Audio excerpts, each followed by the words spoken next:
नमस्कार, मैं डॉक्टर कंचन, senior consulting physician इन Bharat homeopathy. आज के वीडियो में आप सभी का स्वागत करती हूँ।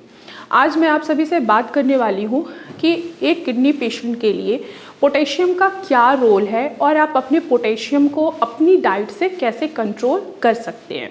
तो चलिए वीडियो को स्टार्ट करते हैं। तो पोटेशियम का हमारे बॉडी में बहुत ही इम्पॉर्टेंट रोल प्ले करता है।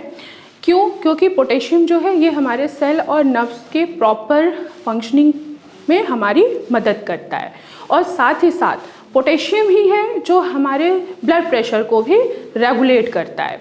अगर कोई किडनी का पेशेंट है, उसकी प्रॉपर फंक्शनिंग नहीं हो पा रही है, जिसके वजह से पोटेशियम का लेवल अगर इंक्रीज़ हो रहा है तो जो इफ़ेक्ट है वो कहाँ पे जाएगा? वो हमारे हार्ट पे जाएगा, यानी कि हमारे दिल पे जाएगा। अगर किसी का भी पोटेशियम का लेवल इंक्रीज़ हो रहा है तो सबसे ज़्यादा चांसेस क्या होते हैं? एक तो हार्ट फेल होने का, दूसरा हार्ट अटैक आने के चांसेस ज़्यादा बढ़ जाते हैं। तो इस कंडीशन में आखिर एक किडनी का पेशेंट करे तो क्या करे? वो अपने पोटेशियम के लेवल को कैसे बैलेंस करे जिससे उसको हार्ट अटैक या हार्ट फेल होने के चांसेस बिल्कुल भी ना हो।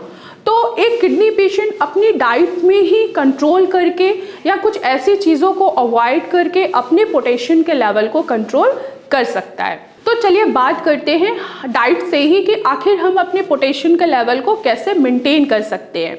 तो सबसे पहले हम बात करते हैं वेजिटेबल्स की। जितने भी वेजिटेबल्स हैं जो मिट्टी के अंदर उगते हैं, यानी कि जो रूटी वेजिटेबल्स होते हैं, वो किडनी पेशेंट को अवॉइड करना चाहिए।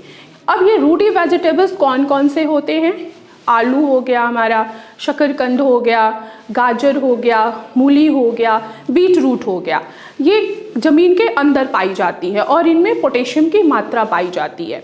जैसे आप ये चीज़ों को लेना स्टार्ट करते हैं, वैसे ही धीरे धीरे आपके बॉडी में पोटेशियम का लेवल इंक्रीज़ होना स्टार्ट हो जाता है।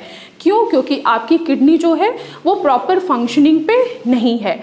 तो अगर आप एक किडनी के पेशेंट हैं और आपका पोटेशियम का लेवल बढ़ रहा है तो आपको ये चीज़ें बिल्कुल भी नहीं खाना है। नेक्स्ट है, आपको अपनी डाइट में और क्या चीज़ें हैं जो आपको कट ऑफ करनी है। जैसे कि हमारा ग्रीन लीफी वेजिटेबल, जितने भी ग्रीन लीफी वेजिटेबल्स आते हैं, जैसे कि साग हो गया, जितने भी साग है, चाहे वो सरसों का साग हो, बथुआ हो, मेथी हो, पालक हो, इन सभी में पोटेशियम की मात्रा पाई जाती है। अगर आप ये चीज़ें ले रहे हैं तो आपकी बॉडी में पोटेशियम इंक्रीज़ होना स्टार्ट हो जाएगा, जिससे आपको हार्ट अटैक आने के चांसेस भी बढ़ सकते हैं। तो आपको अपनी डाइट में जितने भी ग्रीन लीफी वेजिटेबल्स हैं वो आपको अवॉइड करना है। साथ ही साथ जितने ही हमारे ड्राई फ्रूट्स होते हैं उनको भी आपको अवॉइड करना है। जैसे कि नट्स हो गया, ग्राउंड नट्स हो गया, वॉलनट हो गया, ये चीज़ें आपको अवॉइड करनी है। किशमिश हो गया, ये चीज़ें आपको बिल्कुल भी नहीं खाना है। क्यों नहीं खाना है? क्योंकि इनमें पोटेशियम का लेवल बढ़ते चले जाते हैं जैसे जैसे ये ड्राई होना स्टार्ट होते हैं। अगर आप ड्राई फ्रूट्स लेंगे तो पोटेशियम आपका इंक्रीज़ होगा और सीधे आपके हार्ट के ऊपर प्रेशर देना स्टार्ट कर देगा और बीपी को भी बढ़ाना स्टार्ट कर देगा। तो आपको ड्राई फ्रूट्स भी नहीं खाने हैं। कुछ ऐसे फ्रूट्स भी आते हैं जो आप नहीं खा सकते हैं जिनमें पोटेशियम की मात्रा पाई जाती है, जैसे कि कीवी हो गया, आपको ये चीज़ें नहीं खानी है। नेक्स्ट है हमारा जैसे कोकोनट वाटर, ये भी आपको नहीं खाना चाहिए।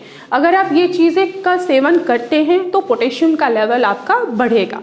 तो आप इन चीज़ों का सेवन बिल्कुल भी करना बंद कर दें। अब सवाल आता है कि किडनी पेशेंट में कि हम ये सारी चीज़ें तो हम नहीं खाते हैं, तो ऐसी कौन सी चीज़ें खाएं जिससे हमारा पोटेशियम का लेवल बैलेंस में रहे। तो पोटेशियम के लेवल को बैलेंस करने के लिए जितने भी हमारे वेजिटेबल्स हैं जो ज़मीन के ऊपर उगते हैं, जो लताओं पे उगते हैं, जैसे कि लौकी हो गया, कद्दू हो गया, निनुआ हो गया, ये चीज़ें आप आसानी से खा सकते हैं। फ्रूट्स में आप एप्पल खा सकते हैं, गवावा खा सकते हैं और पपीता भी खा सकते हैं। पर आपको क्या करना है, एटलीस्ट 90 ग्राम से ज़्यादा इन चीज़ों का सेवन नहीं करना है। तो ये सारी आप डाइट फॉलो करके अपने पोटेशियम के लेवल को कम कर सकते हैं, इवन कि मेंटेन भी कर सकते हैं। तो मैं आशा करती हूँ कि आप सभी को समझ में आया होगा कि हमारे बॉडी में आखिर पोटेशियम का क्या रोल है और एक किडनी पेशेंट अपने पोटेशियम के लेवल को कैसे मेंटेन कर सकता है।